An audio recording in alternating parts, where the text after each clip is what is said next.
السلام عليكم، ازيكم حبايبي؟ عاملين ايه؟ اجمل عيله، عيله جنيه ونص. لسه مستمرين في تحدي ال10 جنيه لخزين شهر الخير، شهر رمضان. احنا بصوا يا بنات، انا عايزه اقول لكم على حاجه. انا هبدا اعمل برضو يا بنات، ارجع تاني. اعمل بند كده ال10 جنيه. احنا طبعا ماشيين بيه، بس انا عايزه اخد بند بند اخلصه. احنا قبل كده عملت معاكم تجميعة البهارات، تجميعة فلوس البهارات. انا المره دي مش هجمع فلوس، انا المره دي كل يوم هجيب حاجه من المكرونات. انا مثلا عايزه كميه، مثلا عايزه تجيبيها مثلا اكياس، عايزه تجيبيها كيلوات، زي ما تحبي. انا هجيبها اكياس يا بنات. هجمع مثلا قيمه 10 15 كيس من المكرونه. انا هنا معايا 3 اكياس من المكرونه.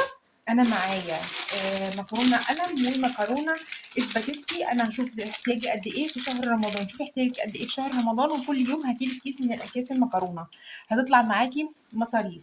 انا قلت انا هجيب لي انا هنا معايا واحد قلم وواحد اسباجيتي. عايزه اجيب لي كمان 4 قلم على دوت، وعايزه اجيب لي كمان 4 اسباجيتي على دوت. يبقى معايا 10 اكياس مكرونه قلم على اسباجيتي، تشكيله بشكلين، يعني 5 قلم و5 اسباجيتي. فقلت 5 ايام هجيبهم قلم، والخمسه اللي بعدهم هجيبهم سباجيتي، عشان يبقى كده بند المكرونه انا ايه، خلصت منه على الاخر. انا النهارده جبت معاكم كمان كيس مكرونه من المكرونه القلم، عشان يبقى انا كده عندي 2. يبقى كده فاضل لي 3 ايام. هجيب على كل يوم هجيب لي كيس واحد من المكرونه القلم واخليه معايا. احنا ما شاء الله الحاجه عماله تكبر، والبوكس بتاعنا عمال ما شاء الله يتملي.